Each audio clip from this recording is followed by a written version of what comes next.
Welcome to कारा IAS. कारा IAS आपके लिए पब्लिक एडमिनिस्ट्रेशन ऑप्शन लेकर के आया है और ये आपका इंट्रोडक्शन क्लास है। इस इंट्रोडक्शन क्लास में हम पब्लिक एडमिनिस्ट्रेशन का इंट्रोडक्शन ही पढ़ेंगे। पब्लिक एडमिनिस्ट्रेशन इस क्लास में जो बेसिकली आपको जानने को मिलेगा वो ये मिलेगा कि पब्लिक एडमिनिस्ट्रेशन की ओरिजिन कहाँ से हुई, पब्लिक एडमिनिस्ट्रेशन के क्या फंक्शंस हैं, पब्लिक एडमिनिस्ट्रेशन की क्या डेफिनेशंस हैं, क्या स्कोप है, क्या नेचर है, क्या इंपॉर्टेंस है।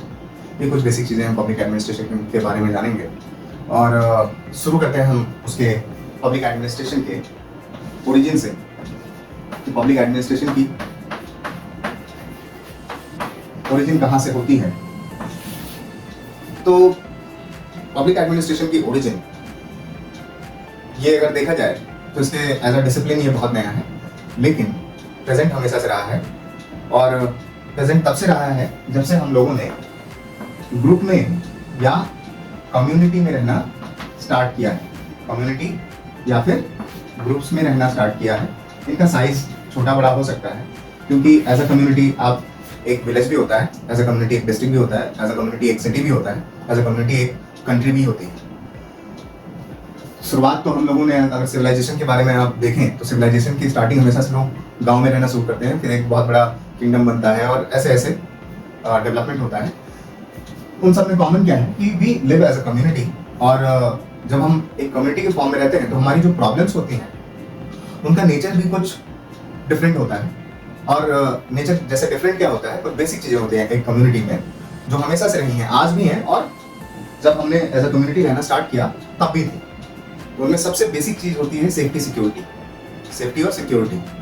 जब एक गांव के लेवल पर हम रहते थे या फिर एक इंस्टेंट टाइम में अगर हम थे तो उस समय हमें सेफ्टी सिक्योरिटी चाहिए होती थी। तो हम लोगों ने क्या किया इस कम्युनिटी लेवल पर, आज के टाइम पे आपके पास प्रॉपर लॉज हैं, लेकिन उस समय क्या हुआ करते थे, कुछ अनरिटन रूल्स एंड रेगुलेशंस हुआ करते थे और इन्हीं कम्युनिटी में से, इसी कम्युनिटी में से कुछ लोग सेफ्टी सिक्योरिटी प्रोवाइड कराने के लिए आगे बढ़ते थे और उनको या फिर उनको असाइन किया जाता था, जो कि आप हिस्ट्री में भी पढ़ते हैं कि एडमिनिस्ट्रेटिव सिस्टम क्या था, विलेज एल्डर्स एंड ऑल इस प्रकार की चीज़ें। तो वही चीज़ यहाँ पर बात हो रही कि एज अ कम्युनिटी जब आप थे तो उन कम्युनिटी की प्रॉब्लम को हैंडल करने के लिए कम्युनिटी के ही लोगों को अपॉइंट किया जाता है और एक कुछ अनरिटन या रिटन कुछ रूल्स रेगुलेशंस होते हैं, कस्टम्स ट्रेडिशंस के फॉर्म्स में भी हो सकते हैं। तो वो जो रूल्स रेगुलेशंस हैं और उन जो लोग उसको अप्लाई कर रहे हैं या लोग उस सर्विस को प्रोवाइड करने में लगे हुए हैं उसी कम्युनिटी में से, वहां से आप देख सकते हैं पब्लिक एडमिनिस्ट्रेशन, एक पब्लिक एडमिनिस्ट्रेशन का सिस्टम जो है वो रूप ले रहा है। तो पब्लिक एडमिनिस्ट्रेशन उस टाइम से है, अभी भी है, आज के टाइम पे भी आपके पास रूल्स एंड रेगुलेशंस है, रिटन फॉर्म में है, डिजिटल फॉर्म में है, जो भी आप कह लीजिए। और हमारे ही लोग, हम सभी में से ही कुछ लोग जाते हैं सरकार में काम करने के लिए। तो that is the origin of public administration. When we started living together as a community, then public administration took roots. ठीक है, तो ये तो हो गया उसके ओरिजिन इन जनरल के कॉमन वेज में। अगर हम देखें कि पब्लिक एडमिनिस्ट्रेशन की ओरिजिन कहाँ से हुई तो यहाँ से हुई, ये क्लियर हो गया। अब हम आगे बढ़ते हैं। अब हम सबसे पहले बात करते हैं वर्ल्ड की जो ओल्डेस्ट डेमोक्रेसी है, यूएसए। इसकी बात इसलिए करनी पड़ रही है क्योंकि 1887 में एक पर्सन थे, वुडरो विल्सन, जो कि बाद में अमेरिका के प्रेसिडेंट हुए। इन्होंने एक आर्टिकल लिखा 1887 में, द स्टडी ऑफ एडमिनिस्ट्रेशन, एक जर्नल में इन्होंने लिखा था, जिसकी वजह से इन्हें फादर ऑफ पब्लिक एडमिनिस्ट्रेशन माना जाता है। इस आर्टिकल के बाद ही पब्लिक एडमिनिस्ट्रेशन को एज अ सब्जेक्ट रिकॉग्निशन मिलना स्टार्ट हुआ। लेकिन यहाँ पर ध्यान देने वाली बात यह है कि इस 1887 से पहले इन्होंने ये आर्टिकल इनको लिखने की जरूरत क्यों पड़ी और इन्हें फादर ऑफ पब्लिक एडमिनिस्ट्रेशन क्यों कहा, और इसके पहले यूएसए में क्या हुआ था। ठीक है, तो आप यहाँ पर देखिए कि 1829 एक अमेरिकन प्रेसिडेंट थे, एंड्रयू जैक्सन। उन्होंने कहा कि जो हमारा जो गवर्नमेंट सिस्टम है, इसमें जो गवर्नमेंट एम्प्लॉयज हैं वो जरूरी नहीं है कि उनका एक बहुत स्पेसिफिक कुछ इंटेलिजेंस या कुछ होना चाहिए। उन्होंने बोला कि कॉमन इंटेलिजेंस वाला आदमी भी गवर्नमेंट में काम कर सकता है और हर किसी को गवर्नमेंट में काम करने का मौका मिलना चाहिए।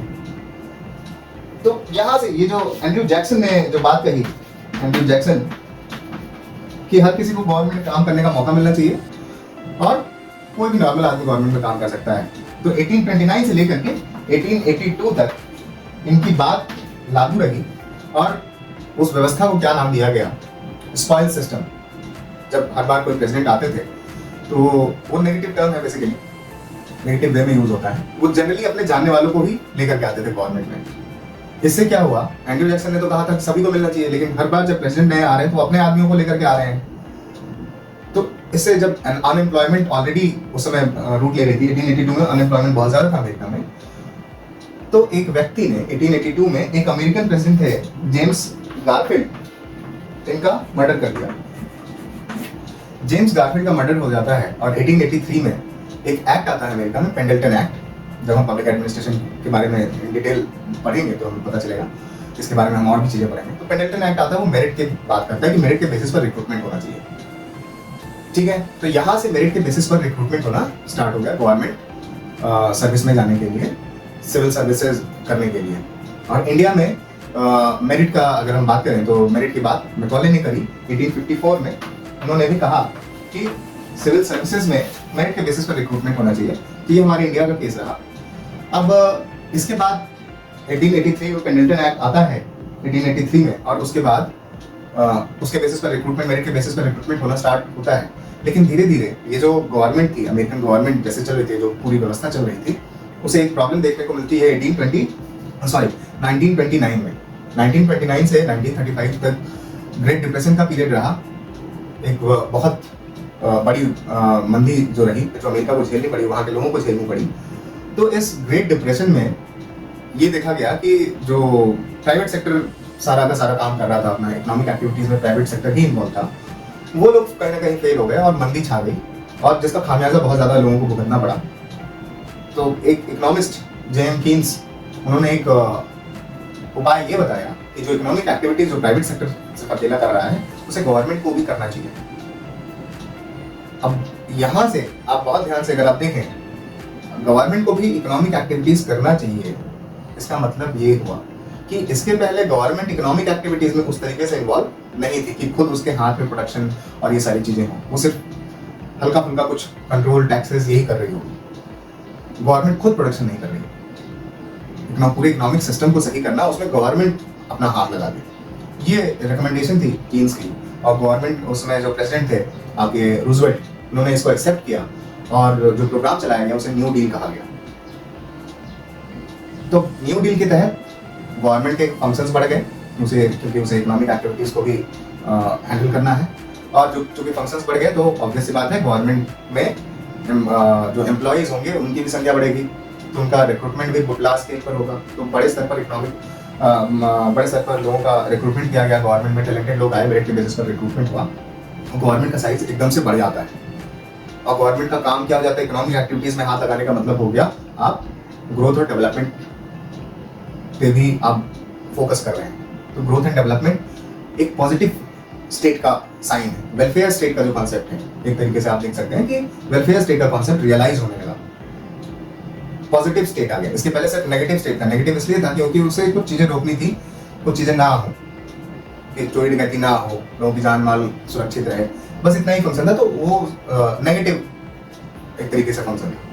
लेकिन यहाँ पर क्या हो गया, पॉजिटिव फंक्शन आ गया। आप कॉन्स्टिट्यूशन भी पढ़ेंगे तो आपको नेगेटिव और पॉजिटिव स्टेट या फंक्शंस के बारे में पता चलेगा। तो यहाँ पर हम देखते हैं कि रूजवेल्ट ने जो न्यू डील प्रोग्राम चलाया 1929 से 35 के बाद, 1935 में बेसिकली, तो उस प्रोग्राम को न्यू डील कहा गया, जिसके तहत लार्ज स्केल पर लोगों का एम्प्लॉयमेंट हुआ गवर्नमेंट में मेरिट के बेसिस पर, और गवर्नमेंट का फंक्शंस बढ़ गया। इसलिए उसे पॉजिटिव स्टेट का भी आप नाम दे सकते हैं, या नाम दिया क्या कहा ही जाता है बेसिकली। तो पॉजिटिव स्टेट एक तरीके से इमर्ज होता आप यहाँ पर देखते हैं। और गवर्नमेंट ऑफ इंडिया के कंटेक्स्ट में हम देखें, हम इंडियन कंटेक्स्ट में देखें, तो पॉजिटिव स्टेट का जो कॉन्सेप्ट है उसकी बेसिकली बात करें तो गवर्नमेंट ऑफ इंडिया 1919 से ही आपको देखने को मिलता है। दूसरा, अगर हम बात करें तो गवर्नमेंट का साइज इंडियन कंटेक्स्ट में 1947 में आपको देखने को मिलता है कि बहुत बड़ा है। अमेरिकन गवर्नमेंट में, अमेरिकन कंटेक्स्ट में ये पहले ही हो गया होता है। अब दूसरी बात ये आती है कि नेगेटिव से पॉजिटिव की ओर स्टेट बढ़ गया, और जो एडमिनिस्ट्रेटिव सिस्टम तब भी था, 1800 में भी था और यहाँ 1950 में भी हो रहा है। तो उसके जो चेंज आया है वो टेक्नोलॉजी है या कोई भी रीज़न है, टेक्नोलॉजी, वेल्थ और भी फैक्टर्स होते हैं जिसके वजह से पॉलिटिकल चेंजेस, आइडियोलॉजीज, एजुकेशन, बहुत सारे जो चेंजेस होते हैं उससे गवर्नमेंट में भी चेंज आता है। और गवर्नमेंट में जब चेंज आता है तो आपका बेसिकली वो चेंज कहीं ना कहीं सोसाइटी में या ओवरऑल सोसाइटी से हो रहा है वो चेंज, ये सब आपस में इंटरलिंक्ड है। तो अल्टीमेटली जो गवर्नमेंट का जो रोल है वो 1800 के टाइम से आपका 1950 के टाइम में गवर्नमेंट का सोसाइटी में हस्तक्षेप या इम्पोर्टेंस या रोल वो बहुत ज़्यादा बढ़ गया है। इस बात का अंदाज़ा आप ऐसे लगा सकते हैं कि कुछ थिंकर्स हैं जिन्होंने कहा है कि क्रैडल टू ग्रेव, क्रैडल मतलब पालना होता है और ग्रेव मतलब कब्र, तो क्रैडल से ग्रेव तक गवर्नमेंट का इन्वॉल्वमेंट होता है। चाहे वो एक थिंकर है, उन्होंने कहा है कि अगर एक एक्सरे मशीन से लेकर के हम बात करें तो वहाँ से लेकर के एक न्यूक्लियर पावर प्लांट तक अगर हम देखें तो वो सारी चीज़ें कौन देख रहा है? गवर्नमेंट ही देख रहा है। ठीक है, आपके बर्थ से लेकर के आपके डेथ तक गवर्नमेंट आपके साथ है, गवर्नमेंट कहीं ना कहीं इन्वॉल्व है। तो ये उसका फंक्शन या रोल है। लाइफ के हर एस्पेक्ट को, सोसाइटी का हर एक एस्पेक्ट को गवर्नमेंट देख रही है, उसको हैंडल कर रही है। तो दैट इज इट्स इम्पोर्टेंस। और ब्रॉड टर्म्स में हम बात करें तो एक थिंकर हैं गेरल्ड काइडेन।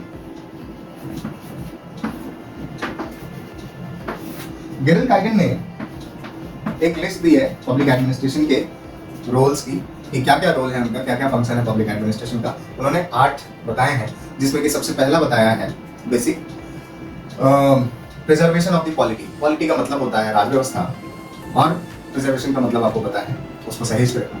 तो राज व्यवस्था को बनाए रखना ये पहला काम होता है पब्लिक एडमिनिस्ट्रेशन का। गेरल्ड काइडेन के जो लिस्ट है फंक्शंस की या रोल्स की पब्लिक एडमिनिस्ट्रेशन के, उसमें So the first role of public administration according to Gerald Kaiden is preservation of the polity. राज व्यवस्था को बनाए रखना, उस सिस्टम को बनाए रखना। Then the second role mentioned by him is maintenance of stability and order. चीजें स्टेबल रहें, ऑर्डर में रहें। पूरी जो व्यवस्था चल रही है या जो देश चल रहा है, सोसाइटी चल रही है, उसमें जनरली गवर्नमेंट का क्या रोल होता है कि एक स्टेबिलिटी और ऑर्डर बना रहे। फॉर एग्जाम्पल आप हमारे इंडियन कंटेक्स्ट में देखें तो कुछ एक्ट्स हैं जिसका गवर्नमेंट यूज करती है, और वो किस लिए यूज करती है कि सोसाइटी में स्टेबिलिटी और ऑर्डर बना रहे। चाहे आप किसी भी लोकल एरिया में कुछ डिस्प्यूट हो जाता है, कुछ राइट्स हो जाते हैं, तो वहाँ पर कौन आता है उसको वो ऑर्डर मेंटेन करने? Public administration. एडमिनिस्ट्रेशन जिसे आप कहते हैं शासन, प्रशासन, तो प्रशासन आता है, प्रशासन ही उसको मेंटेन करता है। तो ये दूसरा रोल भी आपको क्लियर दिख रहा है कि maintenance of stability and order is the second function और second role of public administration. The third role is institutionalization of socio-economic change. सामाजिक आर्थिक जो बदलाव होते हैं उनको एक संस्थागत रूप देना, उनका संस्थानीकरण, आप एक तरीके से इसको ये समझ लीजिए कि इंस्टीट्यूशनल वे में सोशियो इकोनॉमिक चेंज को लाना, ये भी पब्लिक एडमिनिस्ट्रेशन करता है। जैसे आप देख सकते हैं, मैं आर्थिक चेंज की बात करता हूँ या सामाजिक की ही बात कर लीजिए। जैसे स्वच्छ भारत मिशन है, सबके यहाँ टॉयलेट होना चाहिए, तो पहले से भी बात है कि स्वच्छता होनी चाहिए, लेकिन इसे एक प्रॉपर रूप किसने दिया? गवर्नमेंट ने दिया। गवर्नमेंट ने स्कीम चलाई, तो क्या कर दिया? उसे इंस्टीट्यूशनलाइज कर दिया। This will be your third role, the institutionalisation of socio economic change. The next one is management of large scale commercial activities. तो बड़े स्तर पर कॉमर्स की एक्टिविटीज, कमर्शियल एक्टिविटीज को मैनेज करना, ये भी पब्लिक एडमिनिस्ट्रेशन का रोल होता है। ये चौथा रोल है। और इसका एग्जांपल आप ऐसे देख सकते हैं, कुछ न्यूज़ अगर आप डेली पढ़ते हो तो आपको पता होगा कि बैंक्स को मैनेज करना, क्या रूल्स हैं, क्या रेगुलेशन, गवर्नमेंट कैसे इंटरफेयर करती है, गवर्नमेंट उनको संभाले रखती है। जैसे एक टर्म आपने सुना होगा, न्यूज़ अगर आप पढ़ते हैं तो, टू बिग टू फेल। इतना बड़ा है कि उसे फेल नहीं किया जा सकता। जैसे स्टेट बैंक ऑफ इंडिया है, तो ये फेल ना हो इसका ध्यान गवर्नमेंट रखती है। बड़े स्केल पर इंडस्ट्रियल प्रोडक्शन करना, जैसे आपका कोयले का प्रोडक्शन है, तो कोयले के प्रोडक्शन में आपको पता है पब्लिक सेक्टर अंडरटेकिंग्स इन्वॉल्व हैं, माइनिंग में पब्लिक सेक्टर अंडरटेकिंग्स इन्वॉल्व हैं। तो गवर्नमेंट कंपनीज हैं बेसिकली। तो गवर्नमेंट क्या कर रही है? लार्ज स्केल पर कमर्शियल एक्टिविटी मैनेज कर रही है। आप बहुत एकदम रिसेंट में आप अपने आपसे जुड़ करके देखना चाहें तो आपको ये पता होगा कि ये यूपीआई और ये सारी चीज़ें जो हो रही हैं, डिजिटल ट्रांजेक्शन आप कर रहे हैं, इसका ओवरऑल मैनेजमेंट करने के लिए गवर्नमेंट की एक बॉडी है। यूपीएससी में एक बार क्वेश्चन भी पूछा जा चुका है इससे रिलेटेड। उस बॉडी का नाम है NPCI, national payments corporation of India.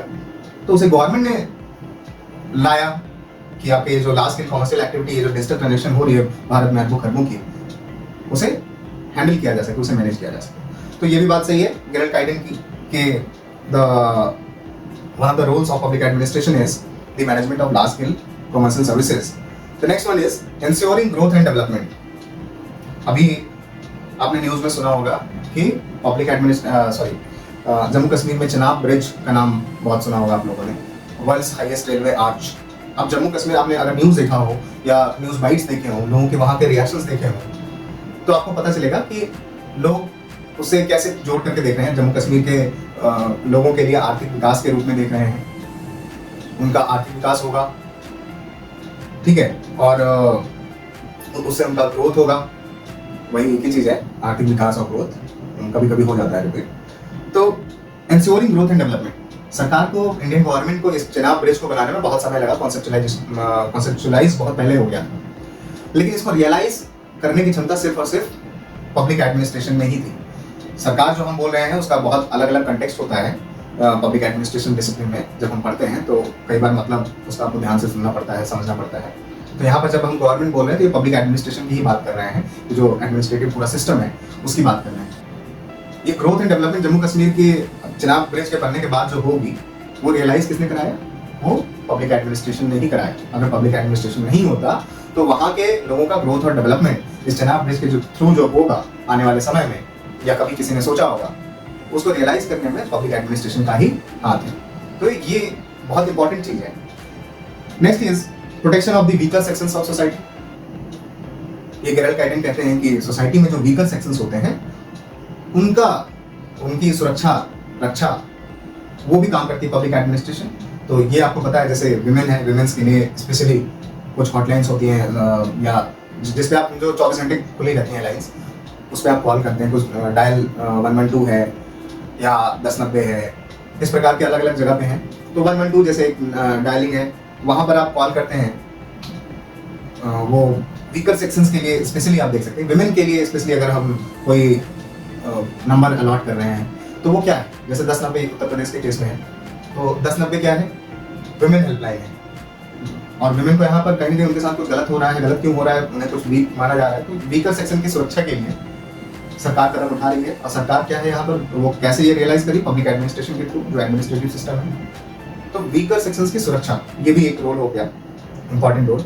Formation of public opinion, public administration जो होता है उससे ही किसी देश के बारे में या पूरे व्यवस्था कैसे काम कर रही है उसके ऊपर ही डिपेंड करता है कि लोगों की क्या राय है, पब्लिक ओपिनियन क्या है।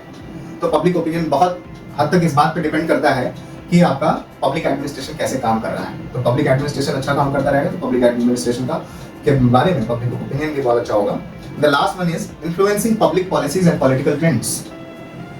पब्लिक पॉलिसीज भी इन्फ्लुएंस होती हैं। पब्लिक पॉलिसीज में चूंकि एग्जीक्यूट पब्लिक एडमिनिस्ट्रेशन ही करता है और उसके हर स्टेज में इन्वॉल्व होता है, तो उसको इन्फ्लुएंस करता ही करता है पब्लिक पॉलिसीज। तो ये 8 रोल हो गए गेरल्ड काइडेन के अकॉर्डिंग, जिसका हमने एग्जांपल सहित समझने का प्रयास किया। The first one is preservation of the polity, the second one is maintenance of stability and order, the third one is institutionalisation of socio economic change, the fourth one is management of large scale commercial services, fifth one is ensuring growth and development, sixth one is protection of the weaker sections of the society, seventh one is formation of public opinion, and the last one is the 8th role of public administration according to Gerald Kaiden is influencing public policies and political trends. तो ये तो हो गई बात हमारे public administration के roles की society में कि क्या है। हमने ये भी देखा कि उसकी ओरिजिन यहाँ से है, अमेरिका में कैसे कैसे हुआ और 1929-35 में क्या हुआ, इंडियन कंटेक्स्ट में क्या हुआ।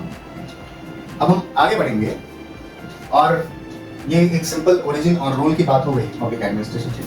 आगे बढ़ेंगे, हम जानने का प्रयास करेंगे कि पब्लिक एडमिनिस्ट्रेशन में एडमिनिस्ट्रेशन क्या है। पहले तो हमें यही जानना पड़ेगा कि एडमिनिस्ट्रेशन क्या है, क्योंकि ये 2 टर्म्स है, पब्लिक एडमिनिस्ट्रेशन और एडमिनिस्ट्रेशन कॉमनली यूज भी होता है, प्राइवेट सेक्टर में भी यूज होता है, लेकिन हमें यहाँ पर पब्लिक एडमिनिस्ट्रेशन के बारे में जानना है।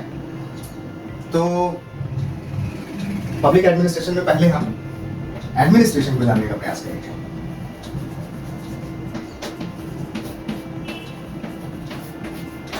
एडमिनिस्ट्रेशन,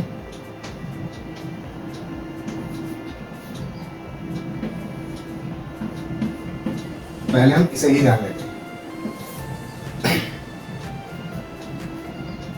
ये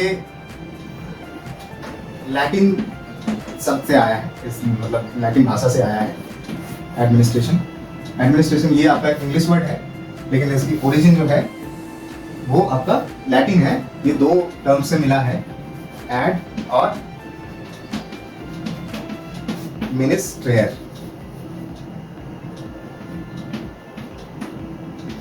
जिसका मतलब होता है टू सर्व और टू टेक केयर ऑफ।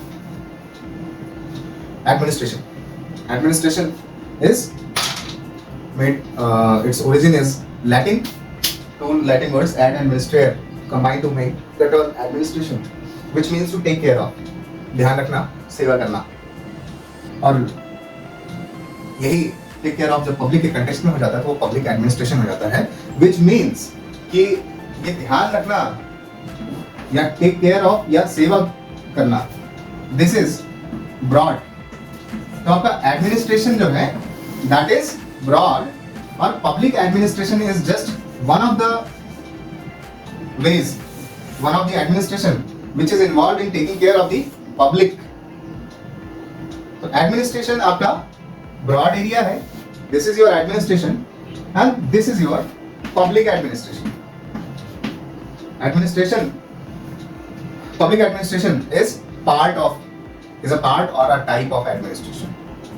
जब लोगों के कंटेक्स्ट में होता है तो वो पब्लिक एडमिनिस्ट्रेशन हो जाता है, और जब लोगों के कंटेक्स्ट में नहीं होता तो जिस भी कंटेक्स्ट में होता है वो एडमिनिस्ट्रेशन होता है उस कंटेक्स्ट के नाम से। इन जनरल एडमिनिस्ट्रेशन का मतलब होता है टू सर्व या टू टेक केयर ऑफ। ये तो सिर्फ एक वर्ड मीनिंग की बात होगी। अभी हम आगे आएंगे, पब्लिक एडमिनिस्ट्रेशन पर भी आएंगे। यहाँ पर एडमिनिस्ट्रेशन के डेफिनेशन के बारे में हमें जानना जरूरी है, इसलिए इसको हम थोड़ा सा और आगे बढ़ते हैं और यहाँ पर हाँ कुछ बातों का हम डिस्कशन कर लेते हैं। अब आज के टाइम पर ये सब्जेक्ट नया है, तो आज के टाइम पर इस व्यवस्था को पब्लिक एडमिनिस्ट्रेशन आप बोल रहे हैं। इसके पहले सरकार टर्म यूज होता रहा होगा, या एक व्यवस्था, राज्य व्यवस्था, ठीक है। तो आपको पता है कि चाहे ग्रेट वॉल ऑफ चाइना हो, चाहे ताजमहल हो, चाहे इजिप्ट में वो पिरामिड्स हो,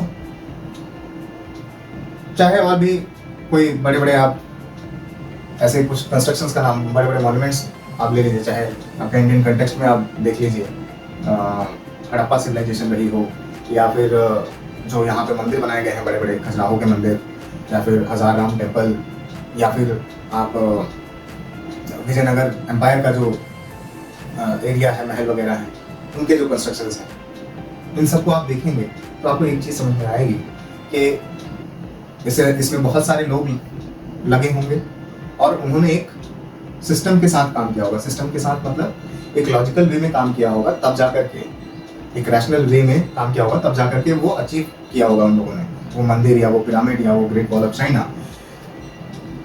इसमें लोग बहुत सारे लगते हैं और एक पर्टिकुलर टारगेट को पाने की कोशिश होती है।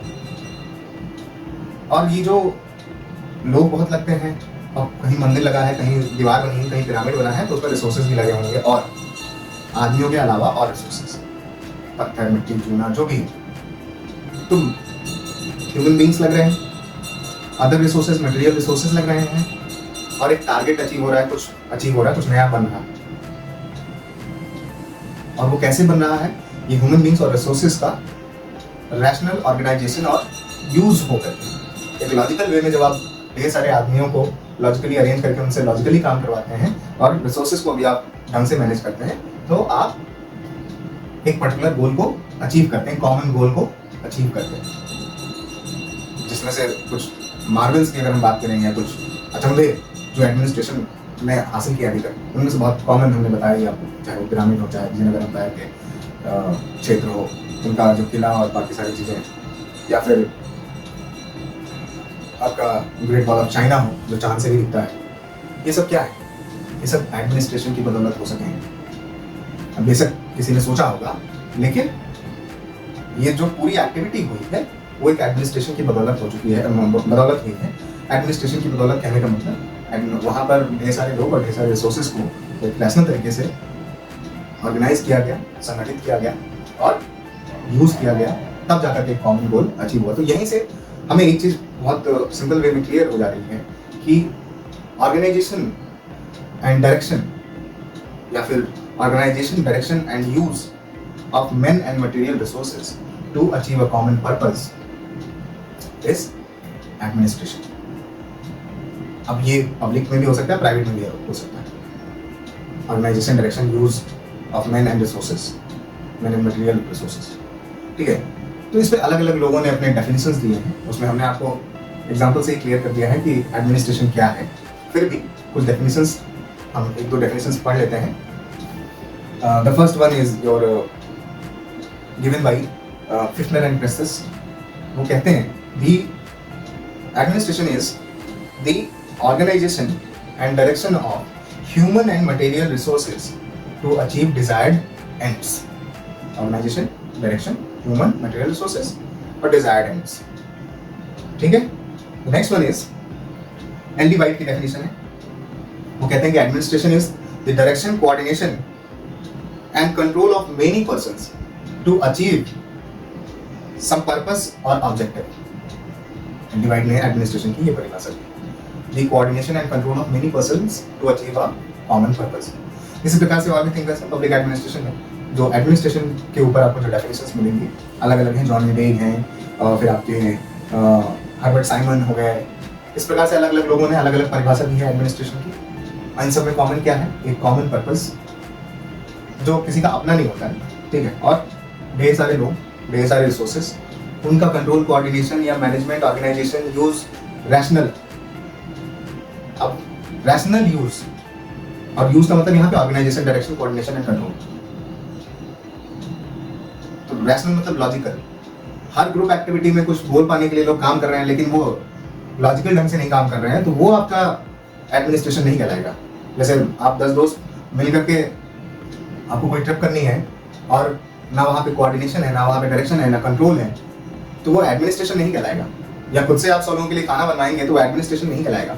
लेकिन एक आप केटर को देते हैं तो वो एक प्रॉपर वे में करता है, वो लोगों को डायरेक्ट करता है, ऑर्गेनाइज करता है, कोऑर्डिनेट करता है, कंट्रोल करता है, तब वो जाके 100 लोगों के लिए खाना बनाता है, तो वो एडमिनिस्ट्रेशन हुआ।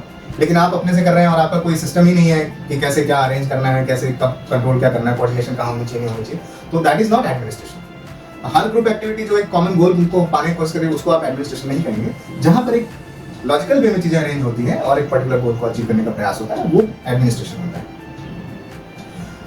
अब हम आगे बढ़े तो एडमिनिस्ट्रेशन का आपको मतलब क्लियर हो गया। The next thing is now we come to public administration. यहां पर एक टर्म जब जुड़ जाता है, जब गवर्नमेंट के लिए, पब्लिक के लिए जब एडमिनिस्ट्रेशन किया जाता है, तो वो क्या हो जाता है हमारा पब्लिक एडमिनिस्ट्रेशन। शॉर्ट में लिख रहे हैं, परेशान मत होइएगा। Public administration. What is public administration? The administration for the public is public administration. आप इस सिंपल वे में समझिए। लेकिन यहां पर एक दुविधा है। दुविधा ये है कि पब्लिक का मतलब यहां पर गवर्नमेंट से है, गवर्नमेंट की जगह पब्लिक यूज हो रहा है, क्योंकि ये एडमिनिस्ट्रेशन गवर्नमेंट या पब्लिक के कंटेक्स्ट में हो रही है, तो ये पब्लिक एडमिनिस्ट्रेशन होगी। और इस गवर्नमेंट में आपको पता है कि इसके 3 हिस्से होते हैं, 3 ब्रांचेस होती हैं, लेजिस्लेटिव या लेजिस्लेचर, दूसरा एग्जीक्यूटिव और तीसरा जुडिशियरी। मजे की बात यह है कि पब्लिक एडमिनिस्ट्रेशन, आप एडमिनिस्ट्रेशन का मतलब आप जानते हैं, एडमिनिस्ट्रेशन फॉर द पब्लिक आपने पब्लिक एडमिनिस्ट्रेशन समझ लिया। लेकिन मजे की बात यह है कि गवर्नमेंट या पब्लिक का यहाँ पे 3 हिस्से हैं, तो आप किसको पब्लिक एडमिनिस्ट्रेशन कहेंगे? किस ब्रांच के लिए यूज होगा जिसे आप कहेंगे कि वो पब्लिक एडमिनिस्ट्रेशन है? ठीक है। तो एक थिंकर है विलियम बी, इन्होंने इसका उपाय दिया है इस दुविधा को दूर करने का। इन्होंने कहा है कि पब्लिक एडमिनिस्ट्रेशन दो सेंस में यूज आप कर सकते हैं, नैरो सेंस में और ब्रॉड सेंस में। ठीक है, नैरो सेंस में क्या है, जो आपका एग्जीक्यूटिव है, एग्जीक्यूटिव मतलब जो लागू करने में लगा है, जो एक्चुअल में चीजों को चला रहा है ग्राउंड लेवल पर, उसे आप पब्लिक एडमिनिस्ट्रेशन कहेंगे नैरो सेंस में, द एग्जीक्यूटिव ब्रांच ऑनली। लेकिन ब्रॉड टर्म में क्योंकि ये तीनों ही गवर्नमेंट चलाने में इन्वॉल्व होती हैं, गवर्नमेंट के ब्रांचेस हैं, तो ब्रॉड सेंस में आपका legislature plus executive plus judiciary, इन तीनों ब्रांचेस को के काम को कवर करेंगे। इन तीनों ब्रांचेस के काम को हम पब्लिक एडमिनिस्ट्रेशन कहेंगे। नैरो सेंस में हम सिर्फ एग्जीक्यूटिव ब्रांच को ही पब्लिक एडमिनिस्ट्रेशन कहेंगे। ठीक है, तो ये दुविधा आप कंफ्यूज मतलब वैसे तो नहीं होंगे, आप लोग स्मार्ट हैं तो कंफ्यूज होने की जरूरत नहीं है।